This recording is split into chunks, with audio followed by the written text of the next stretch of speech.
Hi, this is Paul. I'm going to do some more videos on the Jordan Peterson Bishop Barron conversation. There's a lot in this conversation that I think only becomes apparent when you sort of slow it down and hear what they're saying and think through some of the connections between them. And I found that to be especially true in this segment of the conversation.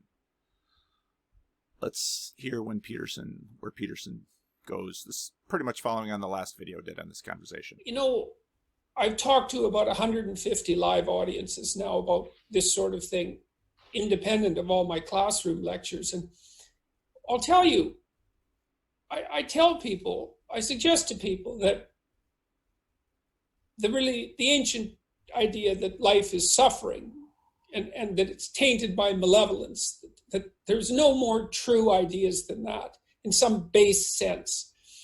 And that's something that everyone has to contend with. And if you don't contend with it properly, then you become embittered and you work to make things worse. And everyone understands that. Everyone knows that's true. And then I suggest to them that the proper way out of that isn't the pursuit of material satisfaction or impulsive happiness or rights from the individual perspective, but the adoption of responsibility. And I'll tell you, every single time I talk about that, you can hear a pin drop in the auditorium. I believe that. And I think one of the things that the church has failed to communicate properly is that you need a noble goal in life to buttress yourself against its catastrophe. And I mean, Abel's a good example of that in the Abel and Cain story, because he devotes himself properly to God and things work out for him. Well, they work out more or less. It doesn't end very well. No, it doesn't. But I mean, good is sometimes defeated by evil. Right. But I mean, obviously, he lives a proper and admirable life, and it needs to be communicated to young people. Right. Well, see, I would say the biblical. Okay, we'll get back to Bishop Barron's answer in a minute. But this is classic Jordan Peterson. Life is suffering.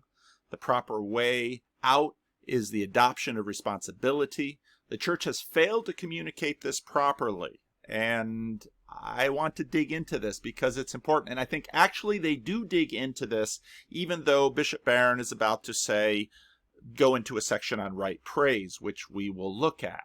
And it's not necessarily clear why he's going into that until you pull back and you think about this idea of a noble goal.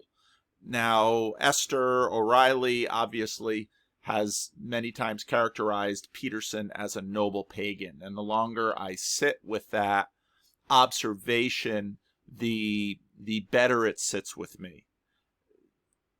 Nobility is something that Peterson talks about regularly. Now, if you think about nobility,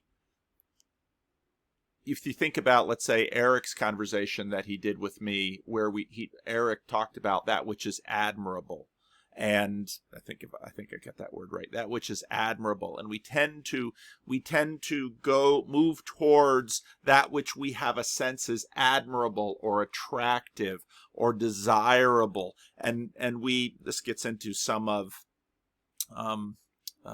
mimetic. Why can't I think of his name? The Roman Catholic. We are attracted to that which is admirable, to that which is noble, and Peterson criticizes the church here a bit, and he does so with all due respect, I think, and Bishop Barron understands that, and I understand that, and I don't take it personally because I think he has a point that the church has not, for many people in the culture, the church is not known as setting a high ideal. And I think this is in such a large, we have such large communities now, that isn't completely gone. Churches in surveys, pastors in surveys regularly fare a little better than politicians in terms of nobility, but not much. A little better than lawyers, but not much. Less than nurses. Nurses usually score higher than doctors.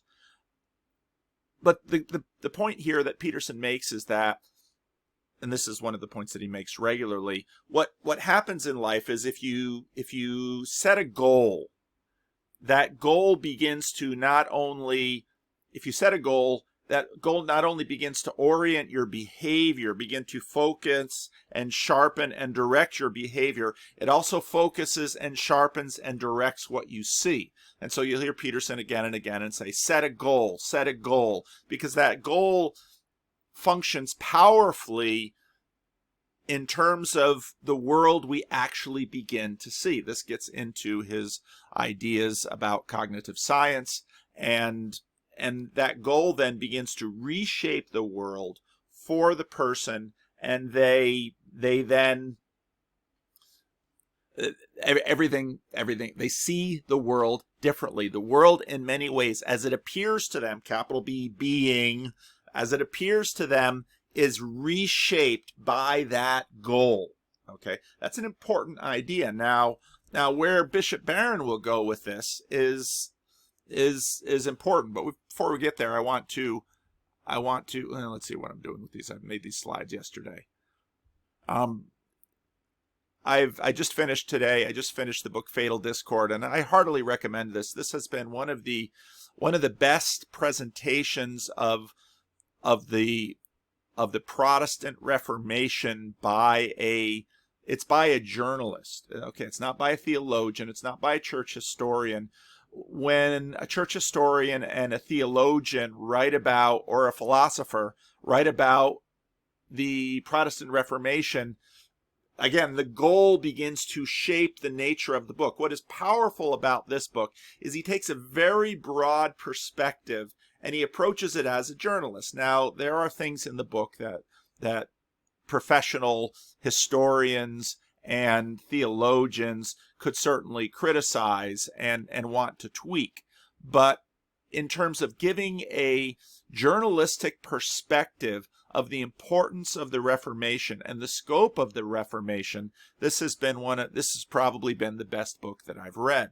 Now, the Protestant Reformation was in fact all about the church. Now, the fact that I even have to say that says a lot about the impact of Martin Luther and the radical way in which Martin Luther changed, but also the time changed, and Martin Luther expresses that change. Does the man make the moment, or does the moment make the man? I had a conversation with Ron Dart about Erasmus and Luther, and I argued in that conversation that Peterson is more of a Luther in terms of his temperament, in terms of what he's done. Erasmus was a vitally important person, and I think this book gives Erasmus the attention he deserves. But what happened in the Protestant Reformation was very much a challenge to church as institution. And that has deep roots, and I want to make a video on that. I just did a class on that for my Sierra Leadership Network. But that has deep roots in terms of how we understand almost everything today. You leave the Middle Ages with a threat of afterlife torture was publicly plausible, near obsession for many. And so what the church offered was a way to handle afterlife jeopardy. And remember, in that day and age, life was short, brutish and hard, and people died all the time. And so the focus, the goal, okay, that shaped ideas, the focus on the afterlife very much shaped everything. And that's important to remember in this. And what the Roman Catholic Church offered was an institutional system to address this very plausible threat that many people, not everyone, that many people recognized. And so the church held tremendous power in the public imaginary for the people in Europe.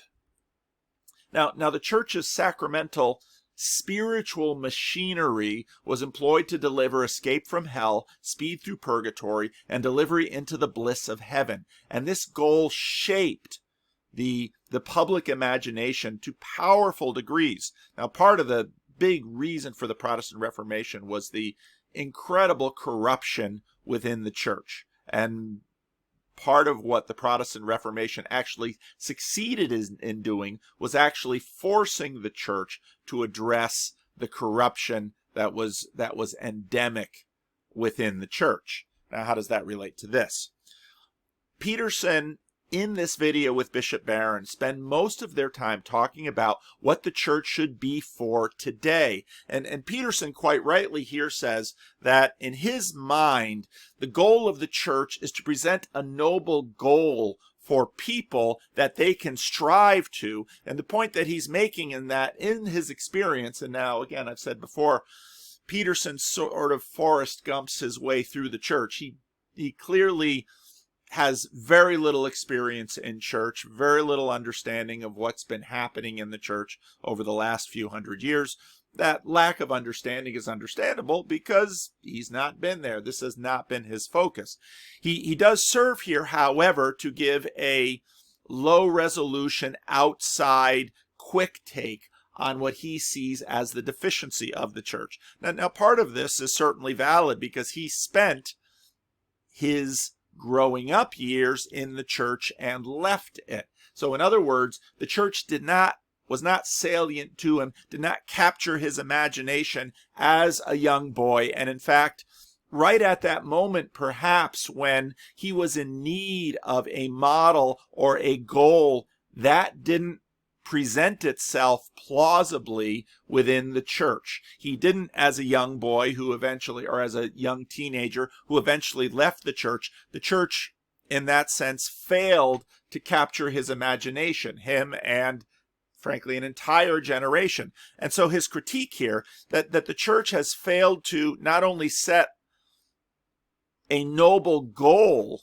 ahead of people, but set an admirable goal, an attractive goal, a goal that engaged his youthful imagination. And Peterson's just a year older than I am, and so very much about that time, what really probably did grab his attention more was Luke Skywalker and Star Wars and the movies and all of those things. And we're going to talk about that as we go into this. But Peterson's point here that the church has failed to present to society an admirable, noble goal that could excite his young imagination and give him a sense that this church is a vital institution worth investing in. Now, I was speaking with a gentleman a generation older than myself who talked about how he grew up in the Christian Reformed Church and the Dutch Reformed tradition. He talked about how in his teenage and young adult years,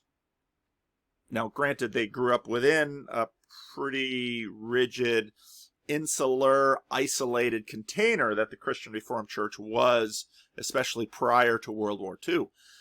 But he talked about how every week they were interested in going to church because they were curious about what the preacher was going to say. And he had the sense that somehow the service, the preaching, all of this engaged for him issues that were vital for his sense of well-being, his salient structure. And in many ways, for many people, this has been lost. And now the whole conversation within Christianity and church work about relevance is a complicated one, but I think it's apt here. And so what should the church be for today? And Peterson says, well, perhaps what the church needs to do is hold forth a noble goal. And again, now we're talking about nobility, virtue, and again, Esther O'Reilly's idea of Peterson as a noble pagan, a noble goal that would give young people something to aim at. And I do hear this, and you'll hear people bear witness to this in my conversations, that they met somebody in church that captured their imagination, whose virtue and nobility inspired young men and young women to stay within the church and work within the church as a fruitful way of pursuing nobility. And you can hear this in Jonathan Peugeot and how he talks about the church fathers and Nathan Jacobs too. I'm talking to John Vervaeke today. I'll be talking to Nathan Jacobs again next week. But for for Jonathan Peugeot, you can see how church fathers, for him, when he converted to Orthodoxy, became the kind of noble saints that one would aspire to. If you listen to Peter Kreeft, you will hear Peter Kreeft again and again talk about, it should be the goal to become saints. And part of what, at least before the Protestant Reformation, in terms of sainthood, there was certainly some of that. Now, so Peterson believes what the church should do. It should give them something to aim at, because you need that goal to reorient your sight and reshape the world that you see. That aiming would recalibrate what you see, and it would give their lives a sense of meaning. Okay, that's very much an antidote to nihilism. Now Jordan Peterson is actually doing this, and I noted I scanned the comments in his conversation with Bishop Barron, and just as I saw 2 years ago, year and a half ago, when Peterson caught my imagination, was that you'll see in the comments section again and again people bearing witness to the fact that they are going to church because they listen to Jordan Peterson. Their lives are better because they listen to Peterson. And they're doing better in life, generally speaking. And many have seen Peterson as that noble, as that noble man to emulate.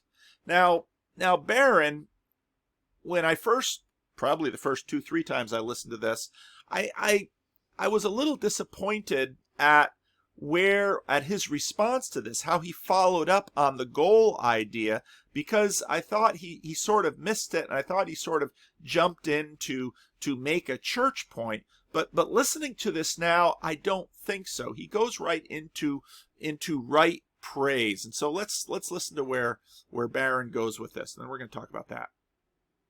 Right. Well, see, I would say the biblical key is always right praise. And that's, I go right back to Genesis 1, is when we give praise to God, drawing all creation together, then our soul becomes ordered properly. And then around us, a kingdom of right order is built up. Now, this idea is very similar to Peterson's modern scientific observation about attention and the way attention creates our world. Okay, and I know for some of you that's going to sound sort of woo, but Peterson has the gorilla video. If you read Maps of Meaning again, you'll see how he brings a lot of this stuff in. That which are, if you listen to Sam Harris will say something like this. Sam Harris imagines that we are passive observers of a world of objects. Okay? Now, cognitive science today has thrown out that idea. That is not at all how we relate to the world. And you can see this by listening to someone like Scott Adams, who will he has his 2 movies. So some people look at Trump and say he's an evil racist, despot bent on destroying America. Others will look at Trump and say he is a liberator who is standing up to the despots of the left who are trying to establish a new progressive liberationist tyranny in America, a new blue tyrannical church, something to model the medieval church that Martin Luther in a sense destroyed. And so, well, who is Trump? So you've got these, in a sense, these 2 movies. And we would look at that and say, well, that's just interpretation. But as Peterson notes, and as cognitive science notes today, no, this goes way deeper, that the world we live in is actually a combination of that which is out there and that which we bring to it. Okay? And that combination of being, capital B, as Peterson says, this being that we experience is both and in terms of what we bring to the world and what the world brings to us. And you can see this again in one of my favorite clips of Peterson at the beginning of the Roger Scruton video, where he talks about the fact that, in a sense, what we see are memories. And you think, well, why is that? Well, if you actually understand how the eye works, we are, in a sense, this manifest image that we have before us. I'm sitting here and I'm looking at the computer and I'm seeing my entire office. That's not my eyes aren't actually operating like this little webcam that is recording me here, which is just kind of taking in a mindless array within a resolution of data that is sucking it in. My eyes are actually darting here and there, and they're paying attention to things. And so the salience is actually constructing this view before me. And we know that people see, just look at 5 observers to a car accident, and everyone will say, well, you get all of these different testimonies to it. Yeah, you do. Well, why is that? Were they not all seeing the same accident? No, they all saw it, but they were all quite literally looking at different things. And so our minds, our eyes, and our brains do not record as this webcam is recording. It's far more complicated than that, because we're actually taking in way more data than just this little webcam, and we're having to store it and interpret it, and we're having to figure out what is salient, and we're doing this all because we need to survive. And again, if a chimpanzee walked in my office, chaos would reign, and everything in my mind would be drawn to that. If someone right outside my office fired a gun and a bullet came through my office door, same thing, and I would duck before my conscious self has a chance to see it. All right? Now, when Bishop Barron talks about right praise and Jordan Peterson talks about a goal, they're really talking about the same thing. Bishop Barron has just said what right praise is supposed to do is orient the self properly. Again, this is very much the same thing that Jordan Peterson has been saying about a goal. Now, maybe we should listen to a little bit more. In the Catholic Mass, we have that wonderful prayer, the Gloria. We say, "Glory to God in the highest, and on earth peace to people of good will." And it's like a formula that if I give glory to God in the highest, then there will be peace around me. And again, this is the same thing that Jordan Peterson has just said, but he's saying it in religious language, and this religious language is problematic for a tremendous number of people. Now, someone might say, well, I can see Jordan Peterson, and he appears to be noble. Now, you got the 2 movie thing with Jordan Peterson. I regularly, if I mention Jordan Peterson to people sort of outside the Jordan Peterson bubble, I will get comments. And more I'll get comments like, you're just offering a cover for racism. And I'm thinking, do you know my life? Why on earth would I want to offer a cover for racism? I've seen racism as a desperate problem and a bitter enemy all my life. Why would I want to give it cover? Actually, just last night on NewsHour, one of the reporters, for the first time I've heard on NewsHour, said, well, it seems like the Republicans and the squad of 4 have 2 different definitions of racism. I'm like, we're upping the resolution here a little bit. What is racism? We're going to have a conversation about that definition. But anyway, so Bishop Barron says that, this orienting thing, this right praise is supposed to orient our whole lives. The difficulty of this is that what has been lost in the imaginary is God. This gets into Nietzsche. God is dead. God can't be seen.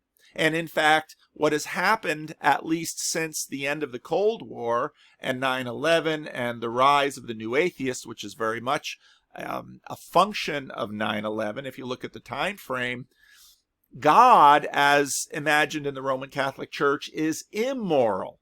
And so the death of God leads us right into, now there's a big debate as to whether Peterson gets Nietzsche right. But the point that Peterson makes here is an important one, that God is absent. And what I have noticed pastorally is that for most people, even if they have an idea of God, God is corrupt. The Roman Catholic pedophile priest scandal bears into this. The political engagement of the religious right gets into this because people who are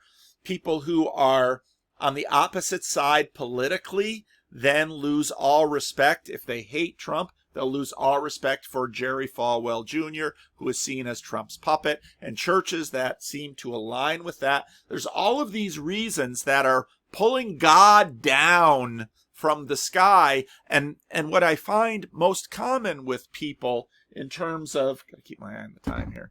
What I find most common with people is that they truly believe they are more moral than God. And so they stand in judgment over God's church and over God himself, which means that basically at the top of their moral hierarchy, it's them.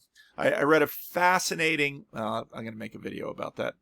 I've got a whole bunch of videos in my head, and part of the reason I've slowed down conversations is because the conversations were sort of crowding out my ability to make these videos, and I need to have a balance. I want to have a balance of conversations and these videos, because while I love the conversations and I always come away with them thinking, wow, it was a great conversation, I'm so glad I had it, they are very taxing on me. And these monologue videos tend to sort of restore me. So I need a balance I need a balance.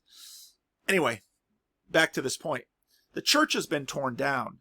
And so God is dead.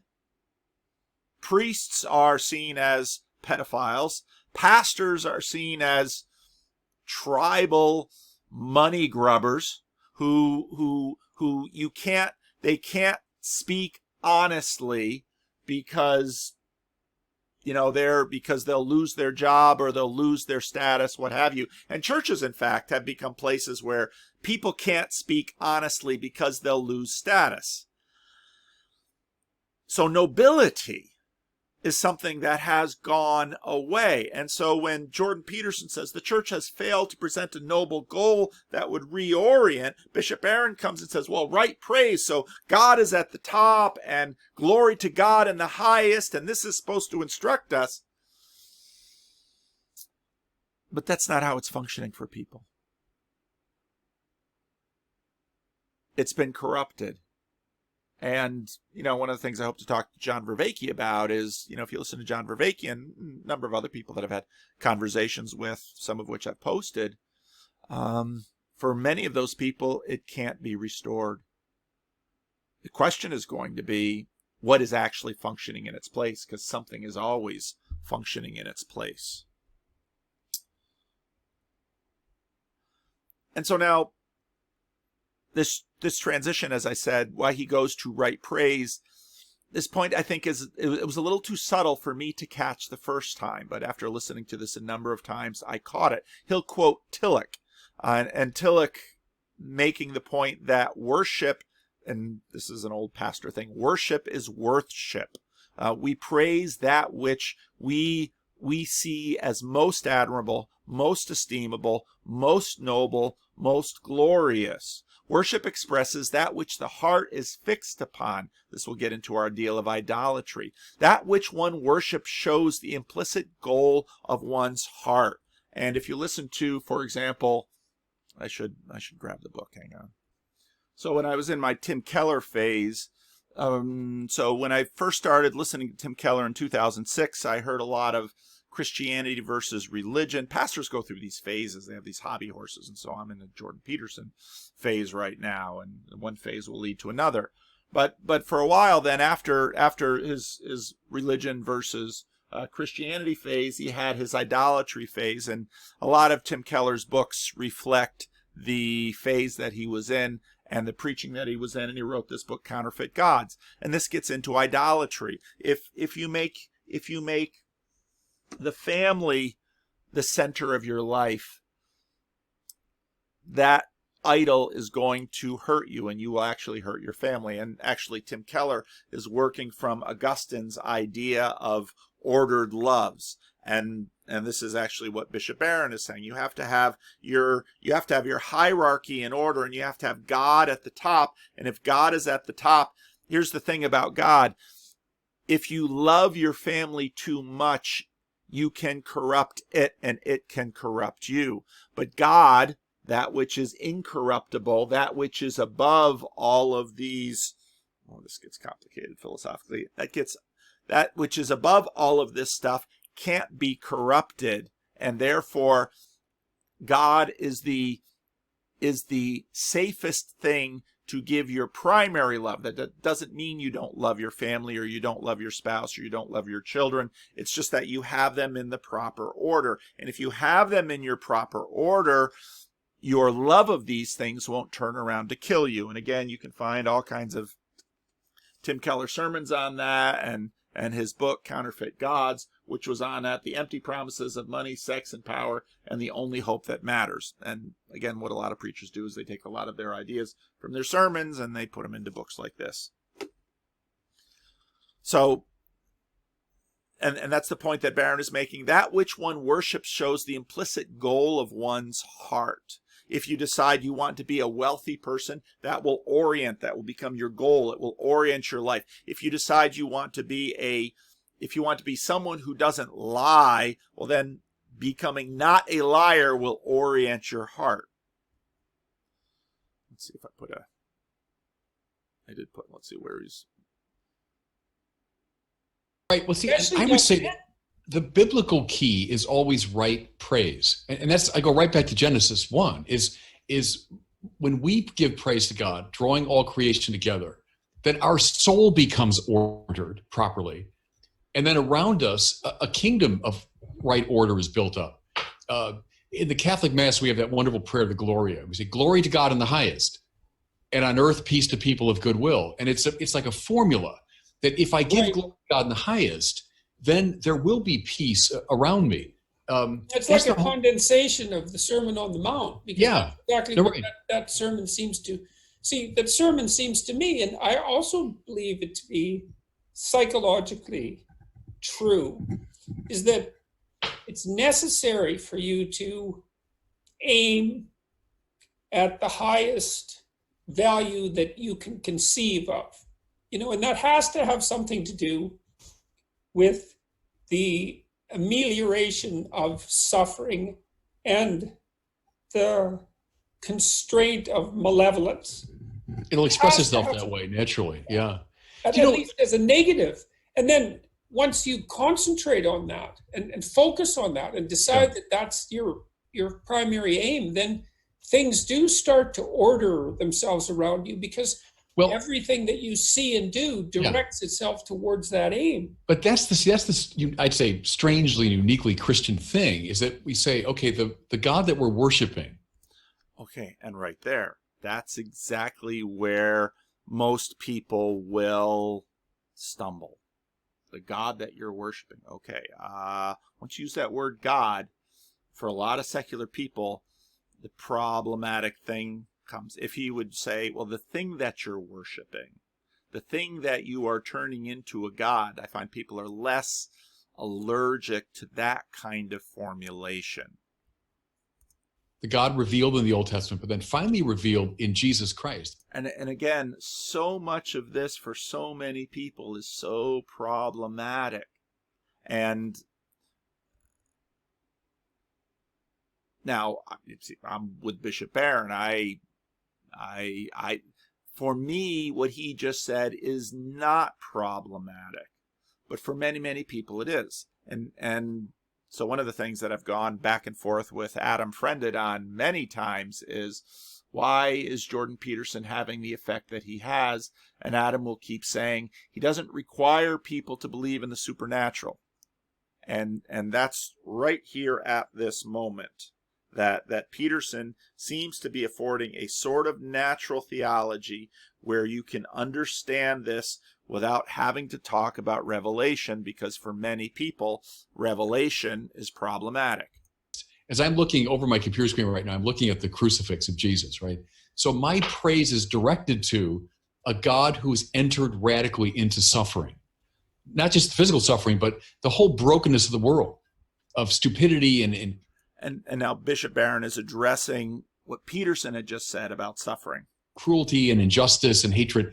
That's where God is gone. So the God that I worship is the God who himself is dedicated to the amelioration of suffering, or of healing the suffering of the world.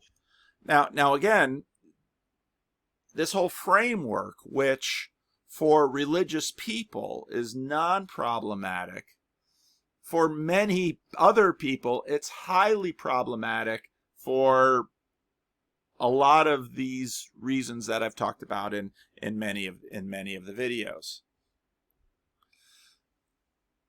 And so the church says you ought to praise God. Well, people naturally praise and evangelize that which they find brings them good things. They'll sell Amway. They'll sell essential oils. They'll tell you to shop at Costco. They'll tell you to vote for a certain politician. People naturally promote that which they see as noble and good and worthwhile. This is a function of human beings, and it's a function of how we teach. In this culture of expressive individualism, it's allergic to ought, however, in this way. Now, we'll say it ought as a recommendation, but ought as something that you will be punished if you don't do it. This tends to, in our culture, rearrange this whole economy of admirability. And so this is exactly what churches have been sort of working on. And so it's ironic when Peterson begins by, well, the churches should set ahead of them a noble goal, and a little bit later, actually, no, I won't treat it in this video, because they actually talk about, most of what they talk about in this video between Peterson and Bishop Barron is in fact the church. And most of what they're trying to figure out, I think, is very close to what I'm trying to figure out. Why has Jordan Peterson been so successful when the church has been struggling in many ways? Now, I always have to qualify that, because Jordan Peterson, though he might seem huge in terms of having 2 million subscribers on YouTube and 2 million followers on Twitter, that is a drop in the bucket compared to the church. Okay? Millions and millions of people go to church every Sunday, and around the world, billions of people are interested in church. And so when we talk about the relative performance, the relative performance between Jordan Peterson and the church, that has to be qualified within a particular subset of people who have been highly church resistant in our culture for at least 20 years. The culture of expressive individualism is allergic to ought in this way. People say, show me, and this again gets into Peterson's idea of a noble goal. Pervasive skepticism about the Christian program or the church's claims very much get into this. See, I didn't have a... And you can look at this in terms of church growth, and I used this slide for something else, and you can see where the rise of the nuns since, again, the end of the Cold War and really the beginning of the struggle with fundamentalist Islam, the Roman Catholic priest scandal, the end of recruiting God to fight godless communism, and now religious fundamentalism seems to be the enemy of goodness for many people in America, especially as seen via, I find this very much to be those who live very much within a media bubble, and social media hasn't really changed that. And so you see this huge rise of the no religion, and that's something that I really want to talk to Nathan Jacobs more about. But one of the things that you've seen, however, is that that which is noble, the different approaches to this. So Jordan Peterson, when he was at Liberty University, one of the things that he said there a number of times was how impressed he was visiting the college that the students were cynical, and how moved he was by I would say the right praise that was happening. Now, what Liberty University is going to do with its student body is very much going to be contemporary praise and worship. And what it does is it brings all of the musical and theatrical technology. This is something evangelicals tend to major on. Takes all of that theatrical technology and brings it to the fore to give people an experiential, participatory sense of the presence of God. And if you're around any group of people, often Pentecostal, often big box, non-denominational, big sound church, they employ different technologies to, in a sense, break the kind of humdrum way of life and have you feel God and feel God's praise and feel God's glory. Now, the liturgical churches have been using older technologies to do that. In many ways, the liturgy of the Orthodox and the Roman Catholics and the other liturgical traditions, they're using other technologies. They're using Lectio Divina. They're using a lot of these older technologies to give people an experience of God, an experience of the noumenal, a sense of awe, a first-person experience of God's nobility and God's wonder. That's what worship does. And the idea is that, again, like Bishop Barron, if you sort of put God at the top, that everything will fall in line. Now, given the diverse and conflicted environment we're in, not everybody is impressed by what they're seeing. Now, again, if I talk to people who continue, for example, to be very happy with their experience as a practicing Jew or a practicing Islamist, they will talk about similar things, that, oh, but the church is so beautiful. Oh, but the language is so beautiful. Oh, but the prayer times are so important. And one of the things, part of what's happened since, way before the Reformation, but pietism arose in the Reformation, and you can see in the Counter-Reformation sort of how the Roman Catholic Church tried to stem the tide of Protestantism, whereas Luther now was using the Bible. And part of why the Roman Catholic Church resisted the translation of the Bible in the vernacular was that the Bible was being used as a psychotechnology that people themselves would have an immediate experience of the noble, of the transcendent, and that was being done through the Bible. And in terms of participatory, you look at the Radical Reformation, and those who were, people give biblical literalism a hard time, but the power of biblical literalism is in fact participatory, because you try to do exactly what Jesus says. You try to live exactly how Jesus lived, and then you discover, now remember what happens when you have a goal and everything orients towards this goal. When you try to live exactly that way and you find it works. What do you mean that it works? I mean, you begin hitting some of your sub-goals as a part of participating in the Bible in a very literal way. Well, it works. This is powerful stuff in terms of orienting your hierarchy. And churches there have been movements within the churches for centuries doing these things. Now they get into this interesting part of this video where they start talking about Israel worshiping the wrong things. Let's see if I do have a clip here. But see, I think that's the master theme of the whole Bible. Israel always goes wrong, without exception, when its praise goes wrong. Mm-hmm. It starts praising the wrong things. So that's what happens in Exodus when Moses leads the Israelites through the desert, right?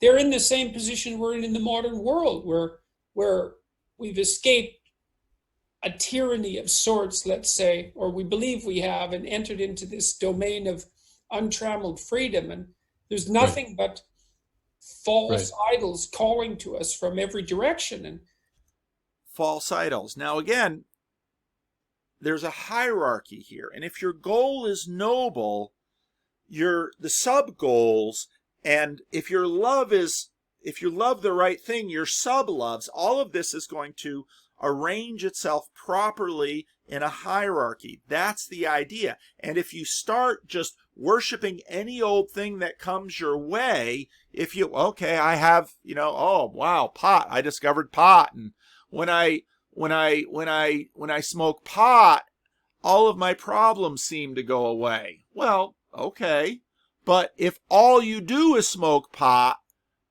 your problems don't really go away. They just feel like they go away. Same thing with alcohol. Well, when I drink, I don't feel my problems. Yeah, but when you're sober, the problems come back. Now, one of the things that has come back into my life is Daniel. And Daniel is the guy who used to sleep against my door. And he can't sleep against my door right now because there's a restraining order. He's not allowed to go onto the church grounds because of an incident that happened. But he's back in the neighborhood, and I'm going to try and see if I can help him again. I most often fail. But one of the things that for Daniel was always the case, that he was terrified of waking up sober. Because, and now of all of this stuff has happened since Daniel went to jail, and now Daniel's out of jail. So, in working through all of this stuff, helping all what I've learned about cognitive science and all of this stuff, in a sense, alcohol is this thing that changes the world for Daniel. Okay, the world is different because of alcohol for him. And so I remember one day he says, I woke up sober. And so his goal is to just keep enough alcohol in his body to never be sober. And in terms of this being, as Peterson would say, capital B, being that we live in, he wants to keep enough alcohol so that which he projects stays ahead of that which is out there. Now, unfortunately, I just saw him this morning, and his feet are swollen, and he's starting to lose his toenails. They're coming off his feet.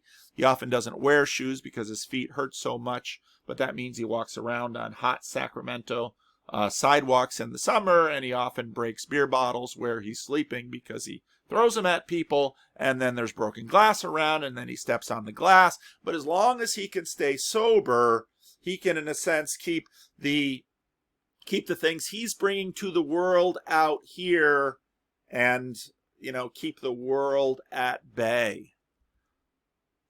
That's the diversity idea, as far as I'm concerned, because unity is certainly as profound a moral necessity as diversity. There should be diversity within unity.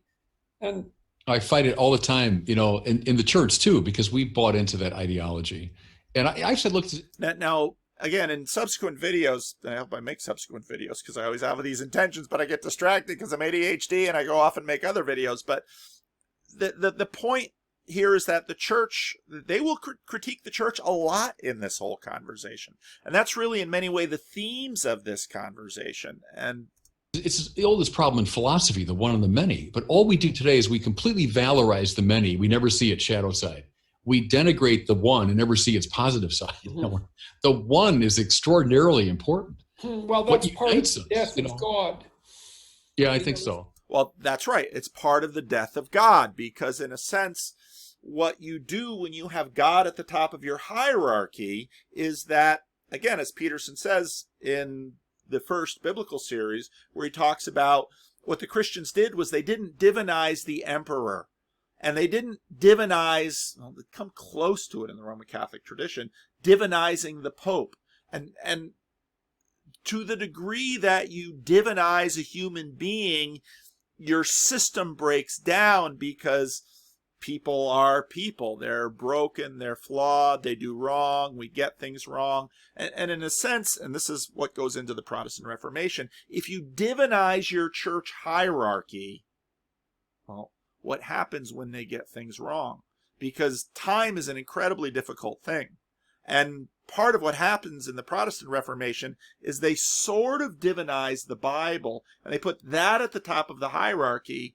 And so part of what you're seeing as the new atheism, and as the rise of the nuns and atheism in general and the falling away, and why I often say that atheism is a function of Protestantism. If you divinize the Bible and then you decide to rise up and judge the Bible, well, now you have the death of God. And so Israel worships the wrong thing. There's a religious frame that has been shattered by pluralism. And this, again, is something that the Protestant Reformation did. And this is part of the reason why, people look at a particular institution, they say, no, we all become judges, we all become evaluators, to become a consumer is to become a critic. And I will shop for the church that is worthy of me, the church that gives me enough attention. Who is to say your God is better than my God? And that's kind of the pluralism, the one and the many issue. The tail end manifestation of worship might not arise for 100 years in a day when average life expectancy was 30. Well, what do I mean by that? Well, Israel worships the golden calf. Well, the golden calf, making a golden calf and saying, here is the God that took you out of Egypt, that was not a dumb thing. And now in many Christian teaching and in many atheist teaching, they'll say, oh, those ancient people were so dumb by worshiping a statue. Actually, it's not dumb at all, because we do the same things that they did. But it very much matters that which is at the top of the hierarchy, but it might not matter in your lifetime. And that's something that it's very difficult for an egalitarian, individualist society to consider. And this is well, actually, this is the kind of thing, again, that Tim Keller talks about in his book, Counterfeit Gods. That which you put on the top of your hierarchy will probably be manifest in multiple generations, in hundreds of years rather than decades, because life works that slowly. Now, one of the things that happens in Israel is that if you read the Old Testament, you'll discover that the Bible has a critique of the other nations around it. A popular take on the Mosaic covenant by people today is that, well, it seems beyond archaic. Now it's immoral. Again, this is the big swing away from God after the Cold War, after the suspicion of fundamentalisms, either as God's word or once and for all thing. And you'll hear this debated in the Jordan Peterson, Brett Weinstein, Sam Harris conversations. It's interesting because when you get to, I almost said Charles Murray, I didn't mean Charles Murray, Douglas Murray, is that Douglas Murray is in Europe seeing the post-religious and beginning to say, well, there might be stuff in the Bible we don't like, but Nietzsche's project of making up our own values, we very quickly, John Calvin said, our minds are idol makers. So what did he mean by that? Well, we can't live without value hierarchies. And in fact, to watch someone like my homeless, alcoholic, drug-using friend Daniel, and whenever I talk about Daniel, please understand, I love Daniel a lot, and I want the best for him, and I try every day to set up a situation where he can get sober. And because he's had decades in his life of sobriety, he was a mental health worker, and so he understands his mental health situation and all of that. So I very much want to move him towards a far more sustainable life. But the thing is that we are idol makers. And if you want to see this, watch the presidential candidates have to establish a priority on stage when they don't have to choose. I was watching the Democratic debates, and the reporters try to get them to basically say, give us one priority. And it seems like, well, no one there understands what a priority is. No one there wants to deal with a hierarchy. Well, it's all important. Yeah, but without a hierarchy, it's hard to know what to do now, or when to have a rule and when to have an exception. So this is sort of what's happened. So the popular take on the Mosaic covenant is that, well, it's beyond archaic, it's immoral, either it's God's word once and for all, so we can't believe it, and so when you hear Sam Harris attacking fundamentalism, Brett Weinstein quite rightly comes in and says, yeah, but Christians have changed their behaviors. Even if they're not changing their language on the Bible, they're changing their behaviors and their interpretive frameworks for that behavior. That's changing all the time, actually, even amongst people who will say there's nobody more literal than them, and there's nobody that holds the Bible in higher regard than them, so on and so forth. Or it's watered down by interpretation to mean that whatever the interpreter wants it to believe. And so Peterson basically says, these are false idols calling from every direction.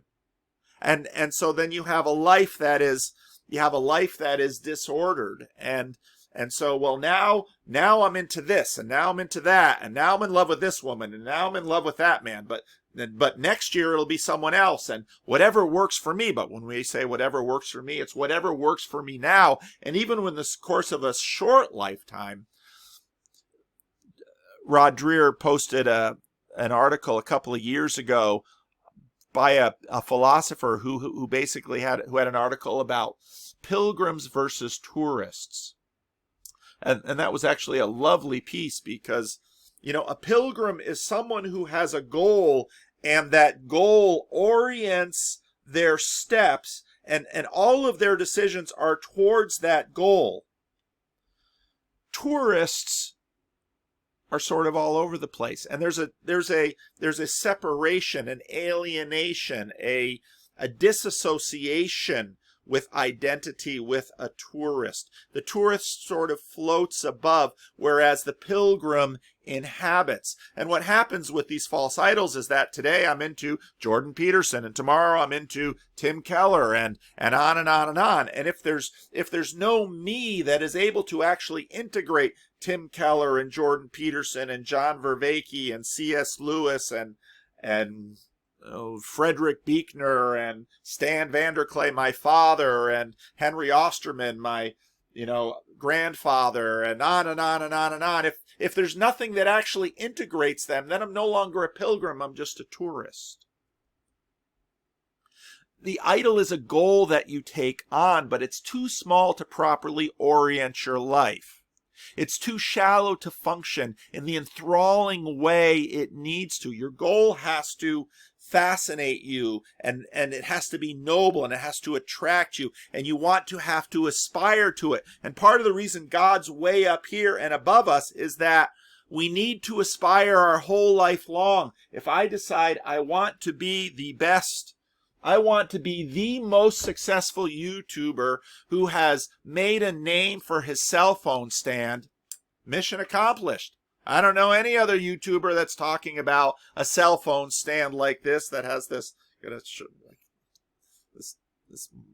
My dyslexia really makes it hard to know what side things are on when I'm looking at me. This cell phone stand. Oh, there it is. There it is. That's too small a goal for a human being. Human beings are fallen royalty. And so in a sense, if your goal is above everything that's below, it's something that can actually orient one's life to have a noble life. So idols are goals that are too small. It's a good thing, but it's not an ultimate thing. Your family, having a good family, is an important goal, but it can't be everything your life is about, or actually you will cripple your family. So what their tactic is, and what's interesting is their tactic is cultural exegesis. And they're all over the culture. That's been a presupposition of mine doing this work. Is I tend not to begin with direct instruction or moral finger wagging, but I tend to begin with something going on in the culture. And you've talked about this. The hero myth is in practically every movie you watch, but the Christian themes are every place. One of the most remarkable to me being, I just saw it on TV the other night, was the Clint Eastwood's Gran Torino. If you want to see the best exemplification, I think, in fiction of what the church fathers meant by the meaning of Jesus' cross, In other words, a move of self-sacrificing love that exposes evil and liberates those who are under the tyranny of evil. That's how they read the cross, in a very clever way, expressed in more mythic language, but the ideas are very powerful, and they're beautifully exemplified in that movie. The move that Eastwood's character makes at the end. And of course, as he dies, he's in the figure of the crucified Jesus. Lest we miss the point. Right, but he's such it's so interesting too, because I actually made a video where I used a picture of Christ delivering the Sermon on the Mount, I think, and I put Clint Eastwood's face, I superimposed it on top of his, and it was for exactly that reason. It was that the reason that's exemplified in Gran Torino. Yeah. Because Eastwood in that movie he's a very harsh character, very judgmental. He's like the Christ that comes back in Revelations, right? He's very, very judgmental, right? And he cuts no one a break, except that he actually does. Like, he does separate the wheat from the chaff, and he's even, interestingly, in that movie, he ends up being more akin to the foreigners who he hypothetically hates, like who's the Good Samaritan. It's the same idea as the Good Samaritan. Right.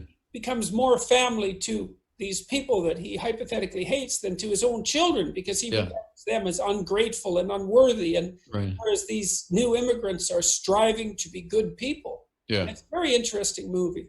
Oh yeah, it is. And it's a good example of the principle one of my professors years ago said, the once integrated Christian vision, let's say at Reformation, the Enlightenment, sort of blew up, and the pieces flew every place, and they're kind of twisted and they're charred and everything, and they've landed here and there. And so as you go through the cultural landscape, you see them all over the place. So there's a bit of eschatology, or there's Christology, or there's the Trinity, and so on, but they're usually in distorted form.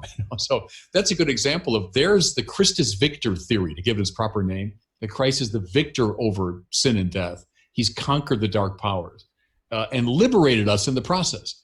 There it is, but it's in somewhat distorted form, of course. But that's been the game I played a lot, is to try to find these. Well, it happens everywhere. It's so common that it's well, it isn't merely common; it's universal, because you and this is, of course, one of the reasons that I became so deeply interested in archetypes, is that if the story doesn't have an archetypal foundation, then it's not a story.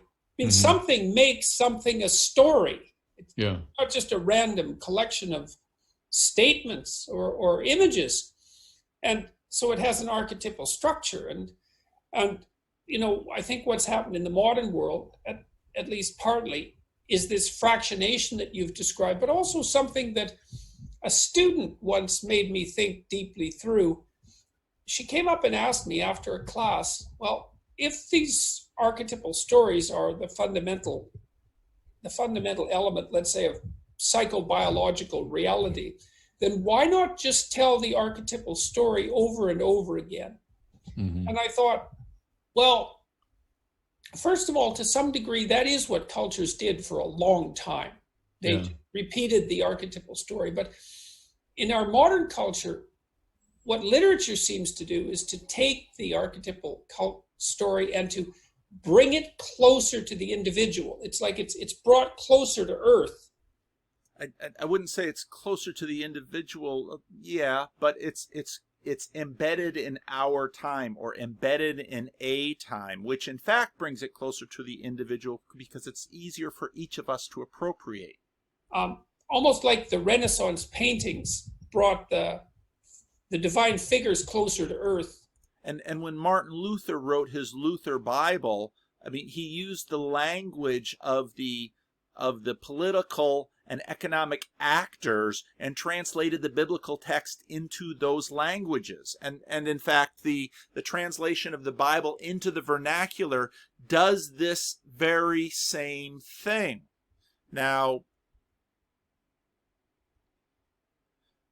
TVs and theater have become the cultural altars, and they are serving up the archetypal stories and delivering them to the masses. And in fact, part of the reason that people will watch Clint Eastwood in Gran Torino and he'll be a noble character. And so part of the Jesus archetype will be manifest in this story with Clint Eastwood. And this is why, even though someone says, well, I don't believe in God, but you watch Gran Torino and you say, yeah, noble. Like Bishop Barron said, Christianity is all over this stuff. And Sam Harris's ideas that he's using to critique the Bible itself, those ideas came from Christianity. His whole moral framework is a Christian moral framework in many ways, in many respects. And to say that isn't true, well, go to another place in the world and compare it to theirs. Take a look at ancient Rome or ancient Greek. Are there elements of Greco-Roman nobility within it? Yeah, they were all part of the stream coming in there, but it's all this stuff was part of the stream. You're not going to tease it out. And so what happens with these stories is, as I love that story. Peterson has told it multiple times, and I think about that point that he makes there often, that part of the reason you can't tell an archetypal story is that it needs to be incarnate. The archetype is the formal cause. It's the conversation where a guy like to say gestalt. It's the gestalt. It's Vervaeke talks about it. It's the thing that gives the chair the chairness, and that's what's coming in, and that's why we see Jesus when, in all these different ways, when we see someone giving to the poor, or we see someone. We watch the Amish, who, again, are fundamentalists by anyone's definition. The Amish who forgive the school shooter who killed a bunch of their daughters. And the Amish people set up a scholarship fund for the shooter's children. And we see that and we say, noble. I want to be noble, but how can you become noble? Well, you become noble by having a noble ideal, by having a noble goal. In a sense, what's happening is movies are presenting to us many images up there, and inside of us are consciousness congresses having debates about nobility, because it's very, very complicated. And even past heroes, hagiography is to write a history of something that in a sense is willing to distort the image to turn somebody else into a more noble figure. And so part of why I've enjoyed Fatal Discord is it doesn't hide Luther's anti-Semitism or the things that he said in the peasant uprising and all of those issues. But what happens, this is very Aristotelian, we look at all of these examples and we take a goal out of it and we say, there it is. But then we test that goal against other goals. And this is what we're constantly doing with each other. So these archetypal stories are delivered to the masses, and it's where people give their tithes and offerings to Netflix and Regal Cinema just down here in Delta Shores, and where the zeitgeist is shaped for the next generation. And of course, people are doing this intentionally with all of these propagandist stories that try to instill the correct morals into the younger generation. The church has failed to demand its members to pursue a noble goal, Peterson says. Hollywood writers and directors and producers are priests of today. The church is reduced to religious nagging, quivering pastors as quivering masses of availability, stubborn obstinacy amongst people who are, I'm not going to give up my worldview because Sam Harris says it isn't intellectually coherent. I'm going to double down. Evangelical Me Tooism that, well, if they have smoke machines, we have smoke machines. If they have cartoons, we have cartoons. The church needs to embody the story that it has, to embody Christ. I mean, churches have said this for years. We are to become Christ to the world.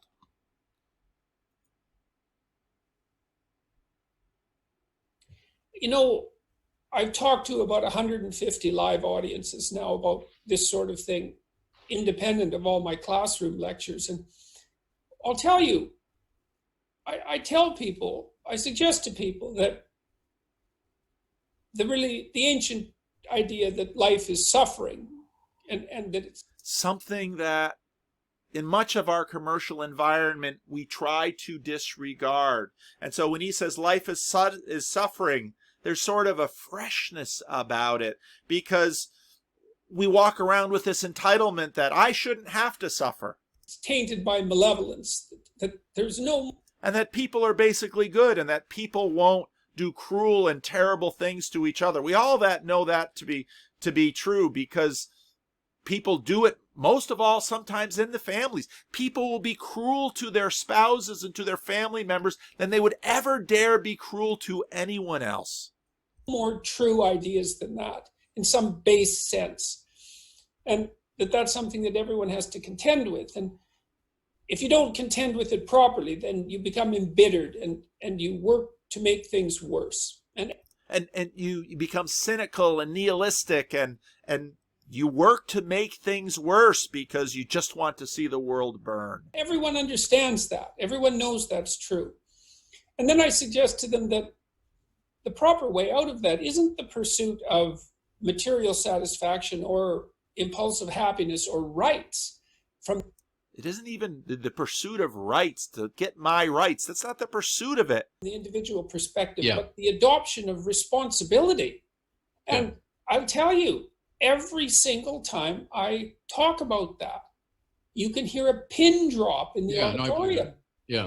I believe that. And Now, I'll have to say that churches do talk a lot of responsibility. I think one of the things that the church has failed to communicate properly is that you need a noble goal in life to buttress yourself against its catastrophe. You need a noble goal in life to buttress yourself against its catastrophe, and the church has failed to embody this. A new orientation yields a better life. Reorientation yields better results. You are in line with the patterns. Vengeful, nihilistic, cynical, and also possessed by a kind of inertia that made them immobile during the most vital part of their youth. And, they told me, look, I decided I was going to develop a vision for my life. I was going to imagine what things could be. And then I was going to try to tell the truth, and I was going to try to act responsibly, and not in a praying in public manner, but in a manner that began with cleaning up Not a praying in public manner. That's right out of the Sermon on the Mount. my room, say, a fairly humble act. And then comes the kicker, and this is one of the things that's kept me going through this entire 150 city tour. They all say, and my life is way better. It's like, I'm healthy. My job is going well. I've had 3 promotions. I'm making twice as much money. I've spoken to my father. I haven't talked to him for 10 years. I'm putting my family together. It's like good things are just happening left, right, and center. And I mean, I've heard amazing stories. You're in touch with the deepest rhythms of reality. It's an ethical move, but it's a metaphysical move. As you mentioned, the Sermon on the Mount of the Lord, I mean, that's how I look at it. It's not just giving, moving ethical recommendations. It's trying to get us aligned to the fundamental nonviolence of things. I mean, the fundamental move of God as he gives rise to the world. And so, of course, your life comes together. Again, right praise gets you online and knits you back together. That theme to me is really strong in the spiritual tradition of the knitting back together of the splintered self. That's why, of things. Do you, as a psychotherapist, you deal all the time with this, but like in the scriptures, so you mentioned Satan, Satanas is the accuser, and there's a lot to that. But the other great word for the dark power is the diabolos, right? The scatterer, the one that divides and separates. And so the demon's always speaking in the plural in the New Testament, and Jesus bringing them back to themselves, back to the center. But that's all of us sinners. I mean, we're all over the place. Our mind and will and passions and sexuality and body, they're all going different directions. And then it's the right... disorienting for people. It's very confusing and anxiety provoking to be going in all those directions at the same time. Right. And that's, what do you want of us, Jesus of Nazareth? Have you come to destroy us? And the answer is yes, I have come to destroy this disparate reality and knit you back together. So, see, go back to Nietzsche for a second, because I want to ask you about that. Well, we'll save that for another time. There's skepticism about the church's spiritual program. What does that mean? Because the church talks in a way that says another power can come upon you. Now, we're skeptical about that, but other people who have experienced something like that say it isn't skeptical. That's exactly the right language. And sometimes when you go to a concert, you can feel a power come upon you. When you go to a movie, you can feel a power come upon you. And the language of the Greeks of spirits coming upon us. When we fall in love, Cupid has taken up residence with us. This is a fairly secular narrative, and they're skeptical about the church's view of life because of its connection to the Bible, and we're skeptical about spiritual powers, but we're not as skeptical as you might imagine. Now, there's an article that is very important to read in terms of many of these points. Slate Star Codex, Scott Alexander writes some of the best. It's one of the best blogs on the web. Had a terrific piece, July 8, Gay Rights or Civil Rights, RITES. First he went to Antigua in April because they have this Easter pageant, and he noted how the whole society has this pageant together. Now, Guatemala is hardly a state to be held up as the ideal. Not everybody, people are trying to leave Guatemala and going through Mexico to get into the U.S. at the southern border.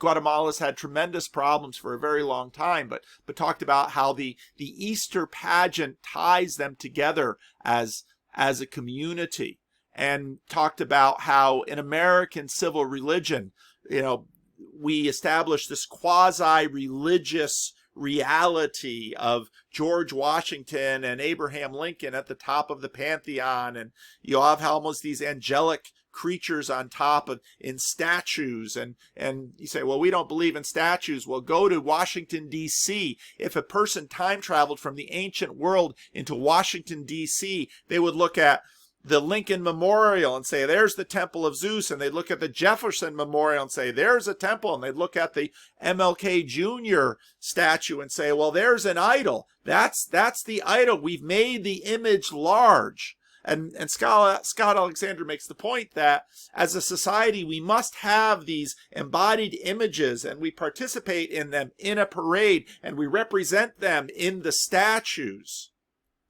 And then he went on to a pride parade, how he went to San Francisco, and here are the rainbow flags right there in the airport, in the subway. And here you have a grown man with a T-shirt on that says, I love boys.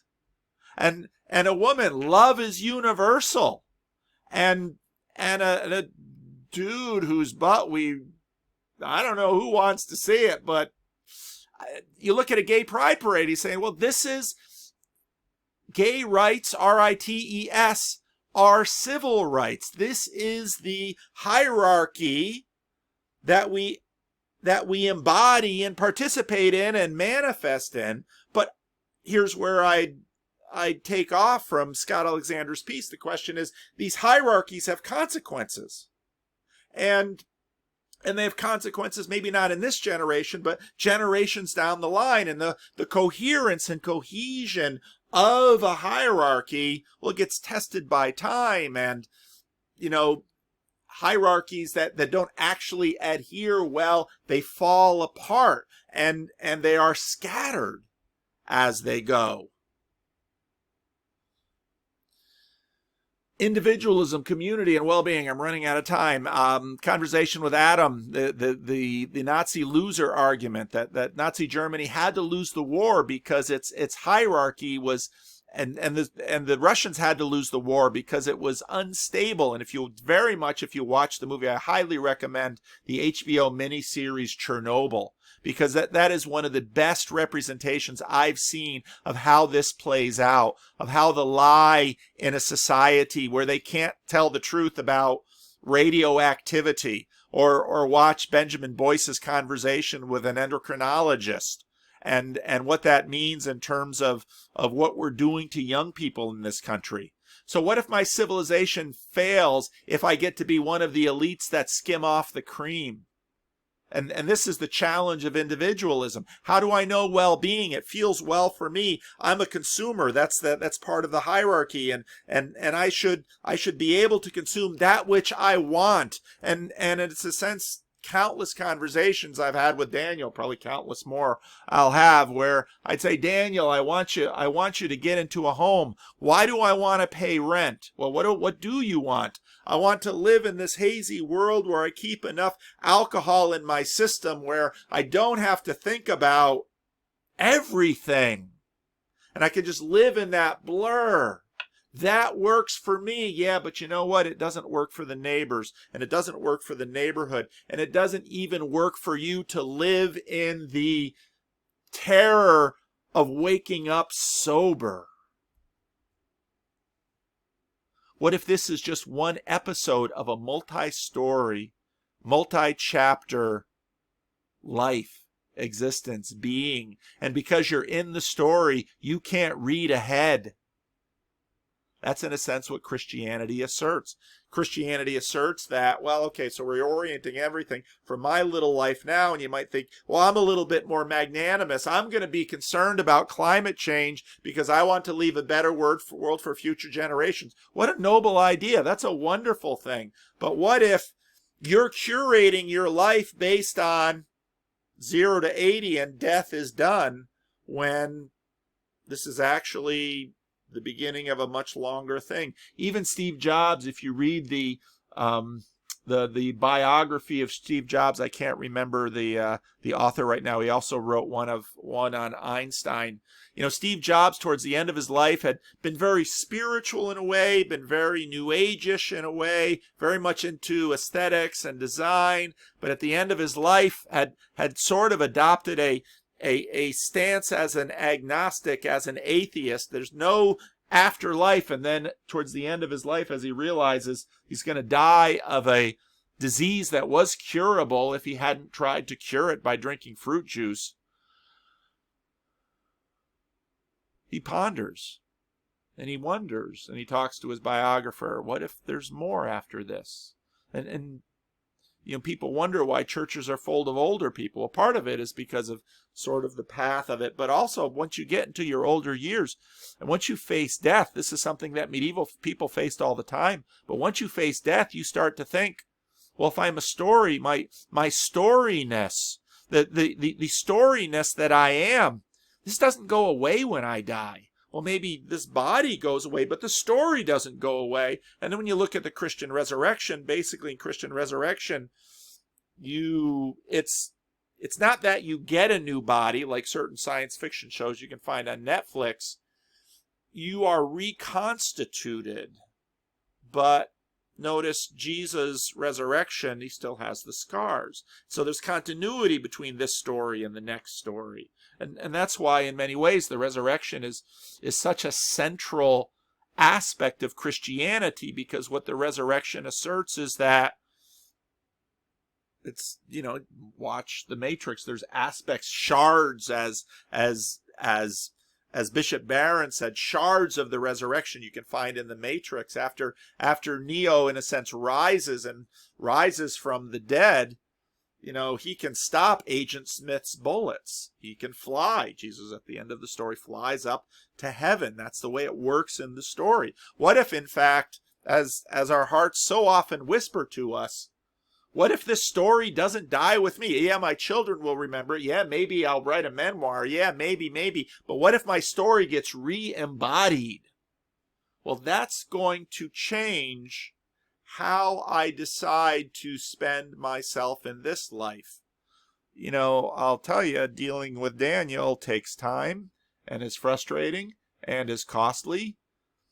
But part of the reason I have a relationship with Daniel is because he decided to live for 5 years, literally sleeping against my office door, so that I had to walk over him. And every time I walked over Daniel, I thought of Lazarus and the rich man. Was Lazarus an alcoholic? I don't know. But every day I had to walk over Daniel just to get into my office. And when I'd be here at night, I'd hear him cursing his own existence. And when he was in a manic phase, he was trying to do things on the church property. I'm an asset, not a liability, he would tell me, and I'd roll my eyes. But how we treat each other, as C.S. Lewis points out often, is based on what we imagine each of us is. That's the end of the video, and I've got to go. But yeah, I'm hoping to do some more videos on this conversation and talk more about the church, because that's what really, what Barron and Peterson are doing is they're talking about the church and they're finding common ground between them. And one of the common grounds is, in fact, the goal. Peterson says, you have to have a goal that orients your life and changes how you see the world. And Barron says, yes, you have to have a goal, but Barron's goal is very problematic for many people. I don't think it's finally or fundamentally problematic. And that's perhaps where, John Vervaeke this afternoon and I will differ a bit. Thanks for watching.